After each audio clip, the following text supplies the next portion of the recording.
এ সমাজের 80% মানুষ নিজের স্ত্রী থাকার পরেও অন্যায়ভাবে যায়, এটা জানে না কে? তাহলে এই সমাজে আর একজন দ্বিতীয় বিবাহ করলে তাকে নিয়ে এত মিছিল মিটিং কেন হয়? কেন? ওই শয়তান এবং তাগুতের প্রভাব বিস্তার করছে আমাদের উপরে। আমরা ঈমানের স্লোগান দিয়ে বেড়াই, নিজেদের মধ্যে তো ঈমান নাই। মুহতারাম হাজরিন, একাধিক বিবাহ করা কাদের জন্য? তো যারা ভীতু একাধিক বিবাহ করবে না কারা? আমি এক ভাষায় বলি, যেটা কোরআনের ভাষা, যারা ভীতু তারা করবে না। একাধিক বিবাহ যারা ভীতু তারা কি? আমাদের ভাইরা জানে, জসিম ভাই জানে, আমি ওনাকে বলছি, যদি ভীতু হন তাহলে বিয়ে করবেন না। সবাইকেই বলি, যদি বলেন যে হুজুর আমি বিয়ে করলে আমাকে লুকায় লুকায় রাখতে হবে, আমি বলছি ভাই আইএমবিতে ভীতুদের কোনো কাজ নাই, সরেন।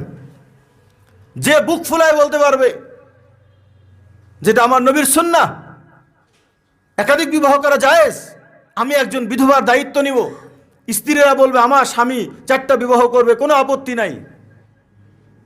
কেউ যদি সমাজের কাছে ইসলামের এই বিধানটাকে বুক ফুলায় বলতে পারে, তাদেরকে নিয়ে আইএমবি কাজ করবে। ভীতুদের কাজ কি পৃথিবীতে?